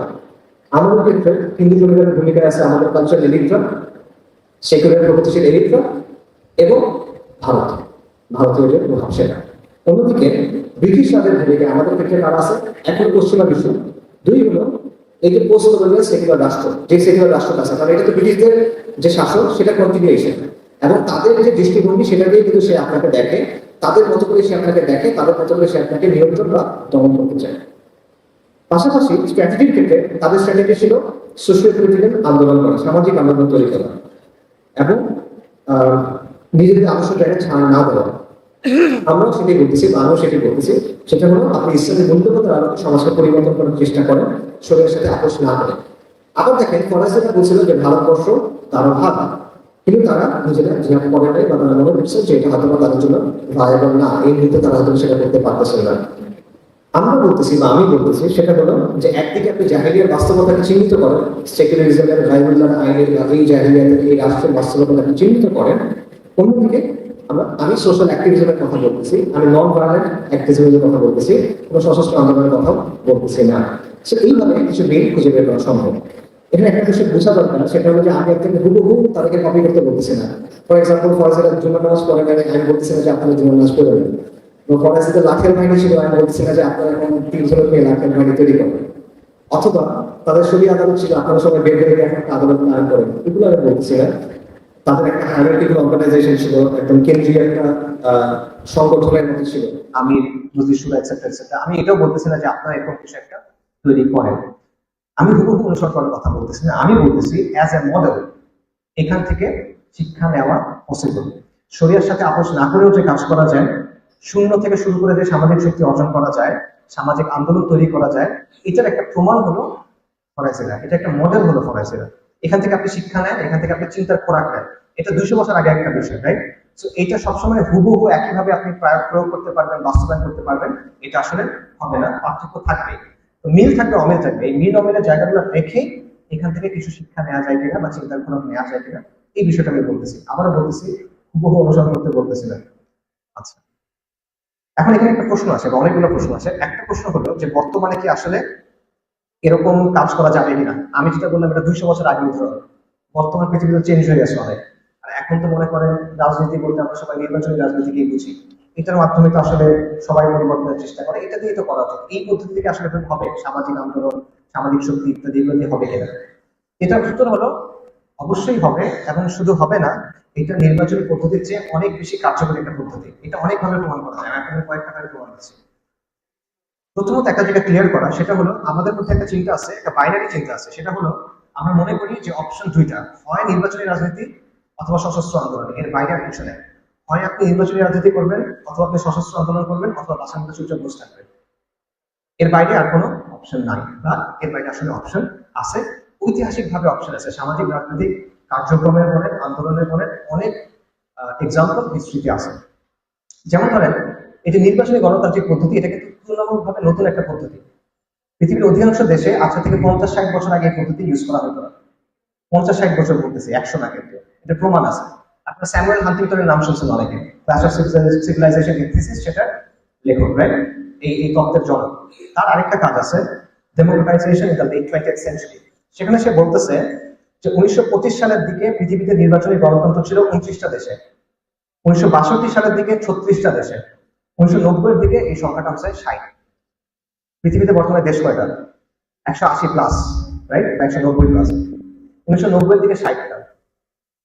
তাহলে এবং একই ধরনের তথ্য আছে দ্য ইকোনমিক্সের ইন্টেলিজেন্স ইউনিটের একটা কাজ আছে, ডেমোক্রেসি ইন্ডেক্সের কাজ আছে, সিমিলার কথা, যে 60-70 দশক, মানে 1960-1970-এর আগে খুব অল্প দেশে নির্বাচনী গণতন্ত্রের নির্বাচনী রাজনীতির পদ্ধতিটা ছিল। তো তার আগে কি মানুষ রাজনীতি করে নাই? তার আগে কি মানুষ আন্দোলন করে নাই? তার আগে মানুষ দাবিদার আদায় করে নাই? করছে তো। কিভাবে করছে তারা? এটা যদি একমাত্র পদ্ধতি হয় তাহলে তারা কিভাবে করছে? সো এটার বিভিন্ন পদ্ধতি আসলে ছিল। এখানে আপনি বিস্তর আলোচনা লিটারেচারের মধ্যে আছে, একাডেমিক লিটারেচারে বিস্তর আলোচনা আছে। বিভিন্ন ধরনের সামাজিক এবং রাজনৈতিক কর্মকাণ্ডের অ্যাপ্রোচের কথা আপনি পাবেন। যেমন ধরেন আমি একটা নাম বলি, mass politics, social movement strategy, civil disobedience, syndicalism, direct action, non violent resistance ইত্যাদি, এরকম অনেকগুলো নাম আছে। মূল কথা, এগুলোর মৌলিক অর্থটা কি? মৌলিক অর্থটা হলো এক্সট্রা পার্লামেন্টারি পলিটিক্স, মানে রাজনৈতিক কর্মকাণ্ড বা সামাজিক কর্মকাণ্ড যেটা পার্লামেন্টারি না, যেটা সংসদের মধ্যে দিয়ে হয় না, এর বাইরেও অনেক কিছু করার আছে। এবং এগুলোর ইতিহাস অনেক লম্বা, সমৃদ্ধ এবং সফল। এগুলোর ইতিহাস অনেক লম্বা, সমৃদ্ধ এবং সফল। কেন? যদি সফলতার কথা চিন্তা করেন, তাহলে নির্বাচনী যে রাজনীতি, এর সাথে এই ধরনের আন্দোলন সংগ্রামের কোনো তুলনাই হয় না। গত 150 বছরে যতগুলো মিনিংফুল, অর্থবহ সামাজিক রাজনৈতিক পরিবর্তন আসছে পুরো পৃথিবীতে, তার কোনোটা নির্বাচনী রাজনীতির মাধ্যমে দিয়ে আসে না, কোনো একটা না। কিন্তু এভাবে অনেকগুলো আসছে। আমি একটা এক্সাম্পল দিই। বৈপ্লবিক পরিবর্তনের কথা যদি বলেন, যে এক ব্যবস্থা কি আরেক ব্যবস্থা আসছে, এটার এক্সাম্পল দেখেন। রাশিয়ার বিপ্লব, চীনের বিপ্লব, কিউবার বিপ্লব, যেখানে সিস্টেম পরিবর্তন হয়ে অন্যভাবে আসছে, নির্বাচনী রাজনীতির মাধ্যমে আসে নাই। আচ্ছা, মুসলিম বিশ্বে দেখেন ইমারতে রিফ, মোহাম্মদ বিন আব্দুল করিম আল খাত্তাবি একটা ইমারা কায়েম করছিলেন, ইসলামী ইমারা কায়েম করছেন, যেটা শরিয়া দিয়ে শাসন হতো। এটা 1921 থেকে 1926 পর্যন্ত টিকেছিল মরক্কোতে। এটা হলো উসমানীদের পর প্রথম শরিয়া শাসনের এক্সাম্পল বলা যেতে পারে। সেটা নির্বাচনী পদ্ধতির মাধ্যমে হয় নাই। ইরানের যে শিয়া বিপ্লব আসছে, সেটা নির্বাচনী পদ্ধতির মাধ্যমে হয় নাই। আফগানিস্তানে যে 2বার ইসলামী ইমারত কায়েম হয়েছে, এটা নির্বাচনী পদ্ধতির মধ্য দিয়ে হয় নাই। আচ্ছা, এটা হলো বৈপ্লবিক পরিবর্তন। সমাজ সংস্কারের পরিবর্তন কিভাবে আসছে আপনি দেখেন। বড় বড় কিছু এক্সাম্পল দিই। ফিলিস্তিনের প্রথম ইন্তিফাদা 1987 থেকে 93 পর্যন্ত প্রথম যে ইন্তিফাদা, এখন এটাকে মনে হয় থার্ড ইন্তিফাদা বলে বা আরো কিছু একটা। এই প্রথম ইন্তিফাদা নির্বাচনী পদ্ধতিতে হয় নাই। আমেরিকার সিভিল রাইটস মুভমেন্ট, যেটার মাধ্যমে খ্রিস্টানরা তাদের অধিকার পাইছে নির্বাচনের, ভোট দেওয়ার এবং অন্যান্য আরো অনেক অধিকার, সেটা নির্বাচনী পদ্ধতিতে হয় নাই। লেবার রাইটস মুভমেন্ট, শ্রম অধিকার, যেটা যে 8 আওয়ার ওয়ার্ক ডে, যে 8 ঘন্টা কাজ হবে, চেয়ে বেশি না, শিশু শ্রম হবে না, ওয়ার্ক প্লেসে নিরাপত্তা লাগবে, এগুলো কিভাবে হয়েছে? এরকম আন্দোলনের মাধ্যমে আসছে, নির্বাচনের মাধ্যমে আসে নাই। সাউথ আফ্রিকাতে বর্ণবাদী শাসন ছিল, এটা যে অবসান হলো আন্দোলনের মাধ্যমে, এটাকে বলা হয় অ্যান্টি অ্যাপার্থাইড মুভমেন্ট বা বর্ণবাদ বিরোধী আন্দোলন। নির্বাচনী ভাবে হয় নাই, এটা আন্দোলন সংগ্রামের মাধ্যমে আসছে। এবং আরব বসন্তের কথা আমরা জানি যে এটার মাধ্যমে অনেক রাজনীতির পতন ঘটছে, যারা দীর্ঘ সময় ধরে শাসন করতেছিল, কয়েক দশক ধরে, তাদের যে পতন ঘটছে সেটা কিন্তু নির্বাচনী গণতন্ত্রের মাধ্যমে হয় নাই বা নির্বাচনী পদ্ধতির মাধ্যমে হয় নাই। বরং এটা বলার সুযোগ আছে যে একবার পতন হওয়ার পর, আন্দোলনের মাধ্যমে পতন হওয়ার পর যখন নির্বাচনে গেছে, তখন এই অর্জনগুলো নষ্ট হয়ে গেছে। এই প্রমাণ আছে। আচ্ছা, সো এইগুলোর উদাহরণ হলো, প্রথমে আমি বৈপ্লবিক পরিবর্তন উদাহরণ দিলাম, এগুলো হলো সংস্কারের উদাহরণ। এখানে আমূল পরিবর্তন আসে নাই এর মাধ্যমে। ফর এক্সাম্পল, আরব বসন্তের মাধ্যমে আমূল কোনো পরিবর্তন আসে নাই, কিন্তু সংস্কার আসছে, কিছুটা হলেও সংস্কার আসছে। এবং এই যতগুলো আন্দোলন করলাম সংস্কারের, এগুলোতে কি পদ্ধতি ছিল? বয়কট, অবস্থান ধর্মঘট, বিক্ষোভ, হরতাল, গণ আন্দোলন, এই টাইপের জিনিসপত্র, সামাজিকভাবে সংগঠিত হওয়া, তৃণমূল থেকে শক্তি তৈরি করা, অর্গানাইজড হওয়া, এই ব্যাপারগুলো ছিল। নির্বাচনী পদ্ধতি ছিল না। সো আমি দুই ধরনের পরিবর্তনের কথা আপনাদেরকে বললাম, একটা হলো বৈপ্লবিক পরিবর্তন, একটা হলো সংস্কারমূলক পরিবর্তন। এই দুই ধরনের কোনোটাই নির্বাচনের গণমাধ্যমে, নির্বাচনী পদ্ধতির মাধ্যমে আসে নাই বললেই চলে। কাজে সামাজিক বলেন, রাজনৈতিক বলেন, দুই ক্ষেত্রে আপনি যদি পরিবর্তন আনতে চান, বৈপ্লবিক বলেন, সংস্কার বলেন, এটা অনেক বেশি ভায়াবল পদ্ধতি, এটা অনেক বেশি ইফেক্টিভ পদ্ধতি। কিন্তু নির্বাচনী পদ্ধতির মধ্যে এরকম কোনো এক্সাম্পল নাই। এবার আমি আপনাকে আমাদের দেশের এক্সাম্পল দিই। আমাদের দেশে যত বড় বড় পরিবর্তন আসছে, 69-এর গণ অভ্যুত্থান, 71, 90-এর গণ অভ্যুত্থান, জুলাইয়ের অভ্যুত্থান, নির্বাচনী পদ্ধতিতে কোনটা হয়েছে বড়? একটা নির্বাচন পদ্ধতি হয় নাই। এবং আমরা তো শুনতেছেন, এই কথাটা আপনারা শুনতেছেন না যে সংবিধান ভেঙে তো আমরা অভ্যুত্থান করি নাই, নিয়মের মধ্যে দিয়ে তো আমরা অভ্যুত্থান করি নাই, এই কথাগুলো তো এখন হচ্ছে। এবং একটা আশঙ্কা আছে যে নির্বাচন দিব না, নির্বাচন পরে দিতে হবে। কেন? নির্বাচন দিলে সংস্কার হবে না, তাই না? সো আপনারা যেটাকে মূল পদ্ধতি মানে আমরা, আমাদের সমাজ যেটাকে মূল পদ্ধতি মনে করে, আবার আমাদের সমাজ থেকেই বলে যে আসলে এটা দিয়ে সংস্কারও আসবে। এটা হলো বাস্তব। আর কি এক্সাম্পল লাগবে আপনার কাছে? আপনি বাংলাদেশের ইসলাম পদ্ধতির এক্সাম্পল দেখেন। বাংলাদেশের যে অর্জনগুলো আছে আংশিক অথবা পূর্ণাঙ্গ, এই সবগুলো আসছে গণ আন্দোলনের মাধ্যমে। মুফতি আমির রাহিমাহুল্লাহ, শাইখুল হাদিস রাহিমাহুল্লাহ, আল্লামা আহমদ শফি রাহিমাহুল্লাহ বা অন্যান্য ইসলাম পন্থীদের যতগুলো আন্দোলন আছে, সফল আছে, কোনটা নির্বাচনী পদ্ধতিতে আসবে? তসলিমা নাসরিনের বিরুদ্ধে যে আন্দোলন, এটা কিভাবে হয়েছে? কোথায় হয়েছে? রাজপথে হয়েছে। সিধো শহর যে বাতিল করা, কোথায় হয়েছে? গণ আন্দোলন হয়েছে। 2013 সালে যে হেফাজত ইসলামের আন্দোলন, 77 যে আন্দোলন, কোথায় হয়েছে? নির্বাচনী পদ্ধতি হয়েছে কিনা? হয় না, গণ আন্দোলনের মাধ্যমে হয়েছে। এগুলো তো অর্জন। আর নির্বাচনী রাজনীতির মাধ্যমে কি পাইছেন আপনি? আপনি কিছুই পাবেন, বরং যারা সফের পোশাকের মানুষ, তাদের পোশাকে দাঁড় আছে। এই যে এমন সব মানুষের সাথে যোগ করতে হয়েছে, এমন সব দেশকে মেনে নিতে হয়েছে, যেটা এমনভাবে ইসলামী আদর্শ বলেন, ইসলামী রাজনীতি বলেন, বা আলিমানদের যে শান বা মর্যাদা বলেন, সেটা আর এটা বাস্তবতা। এটা কঠিন বাস্তবতা, যেটা আপনি রেটরিক দিয়ে বা আবেগ দিয়ে বাঁচাতে দিতে পারবেন না। কাজে নির্বাচনী রাজনীতির তুলনায় এক্সট্রা পার্লামেন্টারি যে পলিটিক্স, এটা সবসময় বেশি সফল এবং কার্যকারী, এটা নানাভাবে প্রমাণ করা যায়। পাশাপাশি নির্বাচনী রাজনীতি নিয়ে তো আসলে অন্য আরো অনেক কথা থাকে, যে এখানে মনে করেন থিওলজিক্যাল বা আইডিয়ালজি সেই রূপের বিভিন্ন আপত্তি কথা থাকে। এটা আপাতত আমি আজকে জানাই না। আমি অন্য কয়েকটা পয়েন্ট বলি যে নির্বাচন রাজনীতির আরো কিছু প্রবলেম আছে। একটা পয়েন্ট তো অলরেডি বলছি যে এটার মাধ্যমে বৈপ্লবিক পরিবর্তন হচ্ছে সম্ভবই না, এটার মাধ্যমে অর্থবহ সংস্কার সম্ভব না। ঠিক আছে, এটার মাধ্যমে বৈপ্লবিক সম্ভব না, অর্থবহ মিনিংফুল কোনো সংস্কার সম্ভব না। এটা অকার্যকর, অদক্ষ, ইনএফেক্টিভ একটা পদ্ধতি। আরেকটা দুর্বলতা হলো যে এটা আসলে সমাজের, যে বললাম যে সমাজের চিন্তার একটা কাঠামো তৈরি করে দেয়, সেগুলোর প্রগতিশীলরা এটাকে আপনি এটা জায়গা থেকে চ্যালেঞ্জ করতে পারবেন না। কারণটা হলো, একটা কথা আছে, সেটা হলো politics is downstream from culture. মানে হলো সংস্কৃতি আর সমাজ হলো উজানে, আর রাজনীতি হলো ঘাটিতে। কারণ পানি কি উজান থেকে ঘাটিতে আসে না ঘাটি থেকে উজানে যায়? উজান থেকে ঘাটিতে আসে। সমাজের যে মূল্যবোধ থাকে, সংস্কৃতির যে মূল্যবোধ থাকে, সেটা রাজনীতিকে প্রভাবিত করে। এটা মানে কি? এটার মানে হলো রাজনৈতিক দলগুলো সমাজের মূল্যবোধ দ্বারা প্রভাবিত হয়, তারা সমাজের মূল্যবোধ পরিবর্তন করতে পারে। এটা হয় না। এই জন্য আপনি দেখবেন যে যখন সমাজের মূল্যবোধ পরিবর্তন হয়, তখন রাজনৈতিক দলগুলোর কথা পরিবর্তন হয়ে যায়, তাদের ভাষা পরিবর্তন হয়ে যায়, তাদের স্লোগান পরিবর্তন হয়ে যায়, তাদের লেবাস পরিবর্তন হয়ে যায়, তাদের দাড়িটা একটু ছোট হয়, তাদের প্যান্টটা একটু লম্বা হয়। অর্থাৎ রাজনৈতিক দল সবসময় সমাজের প্রচলনকে মেনে নেয়। বিপ্লবী দল না, বিপ্লবী দলের মধ্যে ডিফারেন্স। সাধারণ গতানুগতিক রাজনৈতিক দল সবসময় প্রচলনের ভেতরে কাজ করে, এটাই নিয়ম। কাজেই আপনি সমাজের বয়ানকে নিয়ন্ত্রণ করতে পারতেছেন না, সমাজের বয়ান আপনাকে নিয়ন্ত্রণ করতেছে, এটা বাস্তব। কাজেই এরকম যখন আপনি করবেন, তার নিয়মের ভিতরে, তার সীমানার ভিতরে আপনি কাজ করতেছেন, তখন বারবার আপনার নিজেকে পরিবর্তন করতে হবে। তখন আপনার ইসলামিক বিপ্লবের চিন্তা হয়ে যাবে কল্যাণ রাষ্ট্র, ইসলামিক ইকামতের দিনের চিন্তা হয়ে যাবে কল্যাণ রাষ্ট্র, এবং এটা হবে, এটা এই পথের অবধারিত হবে। আচ্ছা, সো আপনি সিস্টেমের সাথে খাপ খাওয়ানোর চেষ্টা করবেন, এবং এটা করতে গিয়ে নিজের আদর্শের জায়গায় আপনাকে আপোষ করতে হবে, নিজেকে পরিবর্তন করতে হবে। এবং এটাই সবসময় হয়। এটা এমন একটা মেশিন, এই মেশিনের ভিতরে ঢুকলে ওই সাইডে এই জিনিসকে লাগাতে হাউস অফ মিনিস্ট্রিজ, এর ব্যতিক্রম কখনো হবে না। এবং এটা মানুষের মধ্যে কনফিউশন তৈরি করে। আপনি বলবেন যে পশ্চিমা ধর্ম গণতন্ত্র, এটা খুব খারাপ। আপনি বলবেন যে গণতন্ত্রের সাথে সাংঘর্ষিক। আবার মানুষ দেখতে আপনি ওই পদ্ধতির মধ্যেই গেছেন। মানুষ কিন্তু এত চিন্তা করবে না, সে দুটা জিনিস একসাথে বিপরীত জিনিস একসাথে ধারণ করতে পারবে না। একটা নাম আছে কম্পিটিভ রেজোনেন্স। দুটা জিনিস সে ধারণ করতে পারবে না। তখন কি হয়? মুখের কথা বলতে কাজটা যাবে সে বাধা দেবে, এবং তার মধ্যে এটার একটা গ্রহণযোগ্যতা তৈরি হয়ে যায়। এই জিনিসটা, এটা বাস্তবতা, ফাংশনাল একটা অ্যাকসেপ্টেন্স ক্রিয়েট হয়ে যায়। পাশাপাশি এখানে আরো অনেক বিষয় আছে, জোটের রাজনীতির বিষয় আছে, ভোটের রাজনীতির বিষয় আছে। অনেক কথা চাইলেও বলা যায় না, অনেক কাজ করতে চাইলেও বলা যায় না। এবং একটা এক্সাম্পল আছে, আপনারা মনে করেন গত 1 বছর ধরে ফিলিস্তিনে যে গণহত্যা হচ্ছে, এটা নিয়ে বাংলাদেশে কিন্তু যত বড় আন্দোলন হওয়ার কথা ছিল, এরকম কিছু হয় না। এরকম কোনো কিছুই, মানে কোনো কর্মসূচি আসলে হয় নাই। কেন হয় নাই? তখন ওই সময় একটা চিন্তা ছিল যে আমেরিকা ডাক করবে। মনে আছে আপনাদের ওই সময়টার কথা? 6 তারিখ নির্বাচন ছিল, রাইট? 6 জানুয়ারি নির্বাচন ছিল, এবং একটা প্রবল বিশ্বাস ছিল যে আমেরিকা হয়তো বা সাহায্য করে সেক্ষেত্রে কমা দিল বা কিছু একটা হবে। আমেরিকা যদি এখন মন খারাপ করে, এই জন্য তখন কিন্তু কিছু করা যায় না। ট্রান্সজেন্ডার ইস্যুটা দেখেন, তেমন কিছু করা যায় না।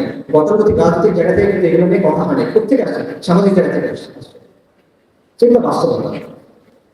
এরকম আরো আসলে অনেক বিষয় আছে যে এটাকে আপনার সব পরিকল্পনা নির্বাচন কেন্দ্রিক করতে হয়, এবং এটার কারণে আপনি অন্য জায়গায় আসলে ফোকাস করতে পারেন না। তো আলটিমেটলি এটা প্রবলেমটা কি, যে এই পদ্ধতিটার মধ্যে গেলে আপনি যে হেজেমনিটা আছে, বা তাদের যে বয়ানগুলো আছে, তাদের যে চিন্তার কাঠামো আছে, যেটা তারা সমাজের মধ্যে চাপায় দিচ্ছে, এটাকে আপনি চ্যালেঞ্জ করা, এটাকে ধরা, এই কাজটা আসলে করা যায় না। বরং আপনার ওদের সাথে মিশে যেতে হয়, এবং একটা সাংঘর্ষিক অবস্থা তৈরি হয়, যেটা টেকসই হয় না, একসময় এটা কোলাপস করে। এবং এই কারণে দেখবেন গত 150 বছরে মৌলিক কোনো পরিবর্তন, বৈপ্লবিক পরিবর্তন বা সংস্কার কখনোই নির্বাচনী প্রক্রিয়ার মাধ্যমে আসে নাই। যেটা আসবে সেটা আসছে সামাজিক আন্দোলন সংগ্রামের মাধ্যমে, বা রাজনৈতিক আন্দোলন সংগ্রামের মাধ্যমে, বা রাজপথের আন্দোলন সংগ্রামের মাধ্যমে, যেটাকে আপনি এক্সট্রা পার্লামেন্টারি পলিটিক্স বলতে পারেন। এটা তত্ত্ব না, এটা বাস্তবতা। বর্তমানের অতীতের অনেক উদাহরণ এখানে আছে, কিছু আমি আপনাদেরকে দিলাম। ইভেন বাংলাদেশে গত 10 থেকে 12 বছরের কথা চিন্তা করেন, বড় বড় সবগুলো আন্দোলনের কথা চিন্তা করেন। হেফাজত ইসলামের আন্দোলন, নিরাপদ সড়ক, প্রথম কোটা আন্দোলন, জুলাই কোটা আন্দোলন, যেটা পরবর্তীতে গণঅভ্যুত্থানে পরিণত হয়েছে, এগুলোর একটাও গতানুগতিক রাজনৈতিক প্রক্রিয়ার মধ্যে আসে নাই। এগুলোর একটাও গতানুগতিক রাজনৈতিক শক্তি দিয়ে শুরু হয়। কাজে এই পদ্ধতি আপনাকে সুযোগ দিবে যেটা আসলে ভিডিওকে বুঝে দেয় না। এটা প্র্যাকটিক কথা, মানুষ মনে করে যে ঠিক আছে আমরা বাস্তব বুঝি না, এটা বাস্তবতা। আপনারা যেটা বলতেছেন ওটা ফ্যান্টাসি, এটা বাস্তবতা, এটা ঐতিহাসিক বাস্তবতা, এটা বর্তমান বাস্তবতা। এখন কয়েকটা পয়েন্ট স্পষ্ট করি আমি যে কথাটা বলতেছি এটা হলো সোশ্যাল অ্যাক্টিভিজমের কথা। আমি এটাকে শরিয়া জ্ঞানের পদ্ধতি হিসেবে বলতেছিলাম, ঠিক আছে? আমি বলতেছিলাম যে অ্যাক্টিভিজমের মাধ্যমে শরিয়া জ্ঞান হয়ে যাবে বা এটা শরিয়া জ্ঞানের একটা নতুন মানা হচ্ছে। আমি বলতেছিলাম যে সোশ্যাল অ্যাক্টিভিজম করলে একটা কামকে নজর করতে পারবেন এবং এখানে শরিয়া জ্ঞান হবে, এই কথা আমি বলতেছিলাম। শরিয়া জ্ঞান হবে যদি কখনো হয়, ইনশাআল্লাহ আমরা প্রতিশ্রুতি দিচ্ছেন, শরিয়া জ্ঞান হবে বৈপ্লবিক পরিবর্তনের মাধ্যমে। এটাতে কোনো দাম নয়, সংস্কারের কোনো পদ্ধতির মাধ্যমে এটা কখনো হবে না।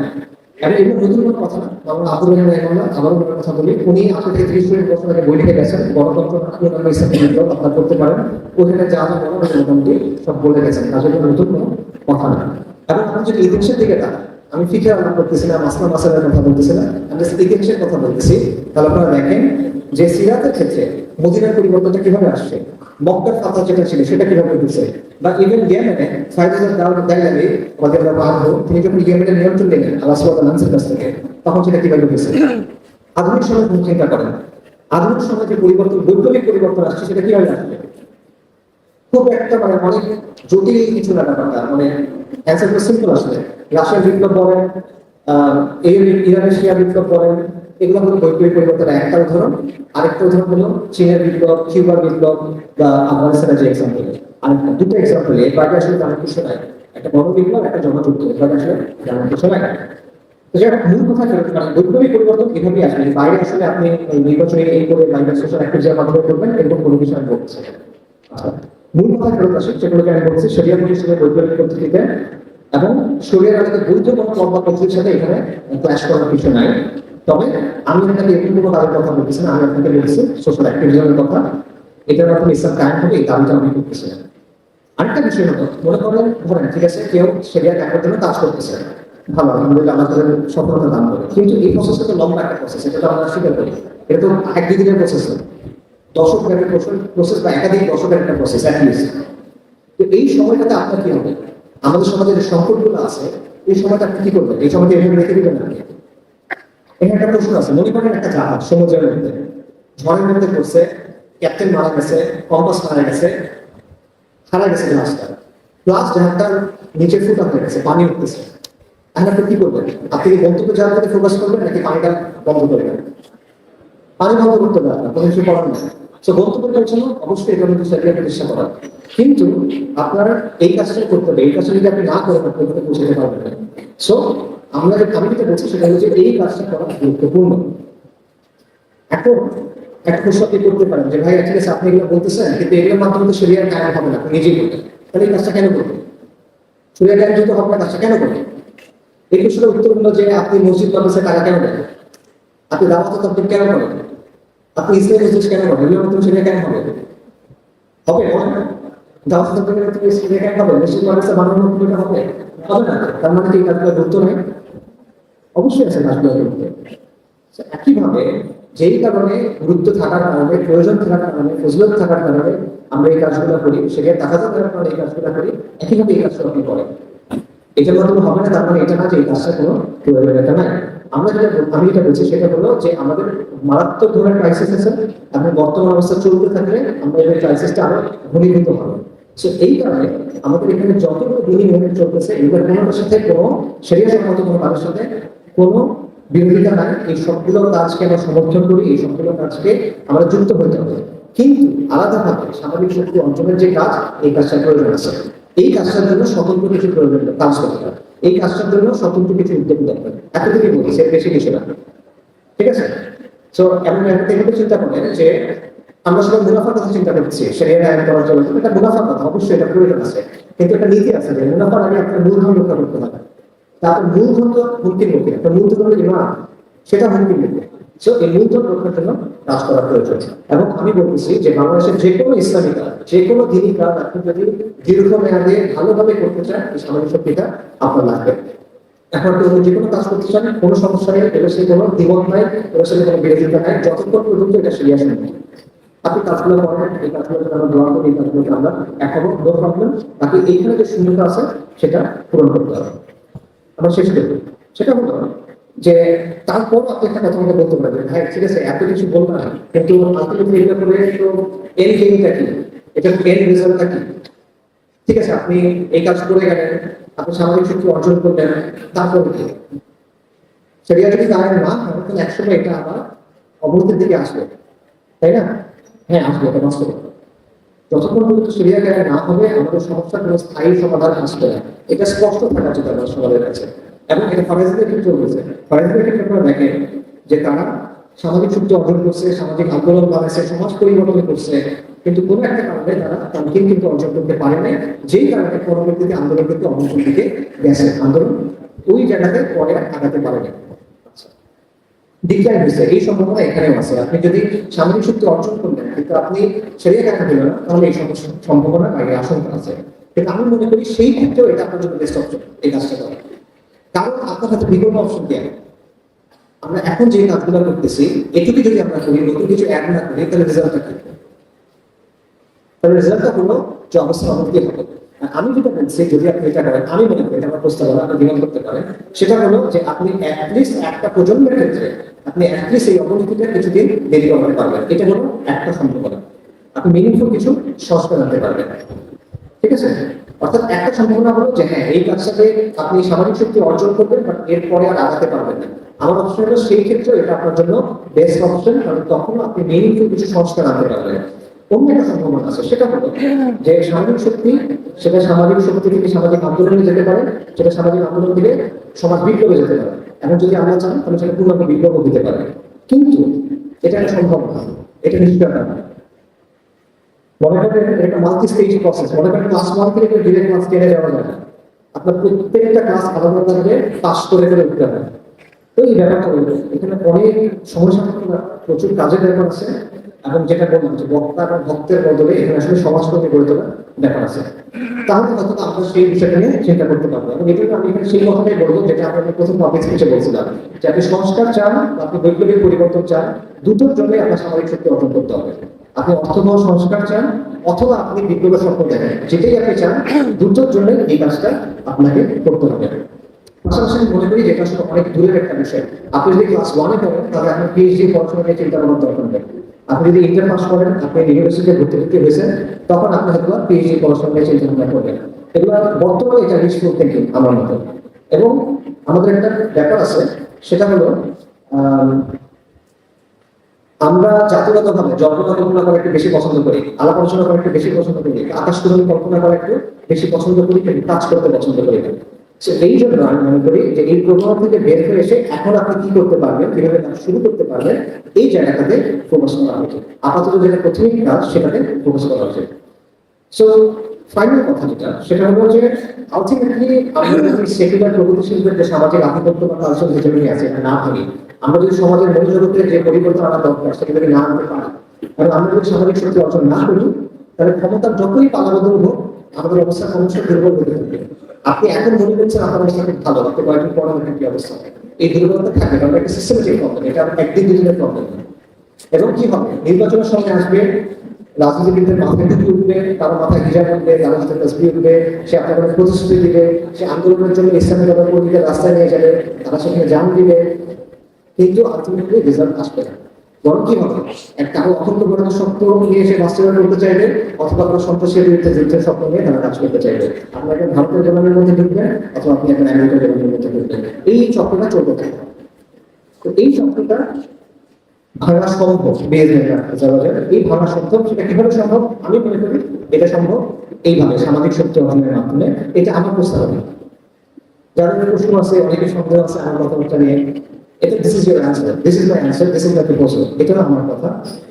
এখানে স্পষ্ট সবকিছু, গোপন কোনো কিছু নাই।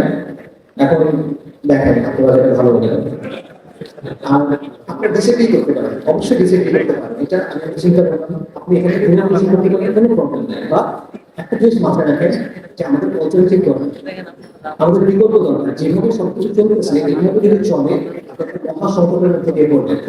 আপনার অবস্থা হলো একটা ইঁদুরের মতো, যে একটা খাঁচার মধ্যে আছে। খাঁচাটা বড় হইতে পারে, খাঁচাটা এসি দেওয়া হইতে পারে, খাঁচার মধ্যে চমৎকার খাওয়া দাওয়া থাকতে পারে, খাঁচাটার আয়তন অনেক বড় হয়েছে, কিন্তু স্টিল একটা খাঁচা। আপনি এখানে নিয়ন্ত্রিত, আপনি এখানে নিয়ন্ত্রণ করেন না। এটা হলো বাস্তবতা। So, আপনার চিন্তা করতে হবে এই খাঁচা থেকে আপনি কিভাবে বের হবেন। আপনার অবস্থা হলো আপনি একটা বাড়ির মধ্যে আছেন, আপনার কাছে আলিশান বাড়ির মধ্যে হতে পারে, কিন্তু এই বাড়ি ফাউন্ডেশন থেকে দুর্বল হয়ে গেছে, এটা যে কোনো মুহূর্তে ভেঙে পড়বে এবং এটা ক্ষয় হচ্ছে, এটা ভাঙবে, এটা অনিবার্য ব্যাপার। সো এই বিষয়টা নিয়ে আপনার চিন্তা করতে হবে, এই বিষয়টা আপনি সলিউশন করতে হবে।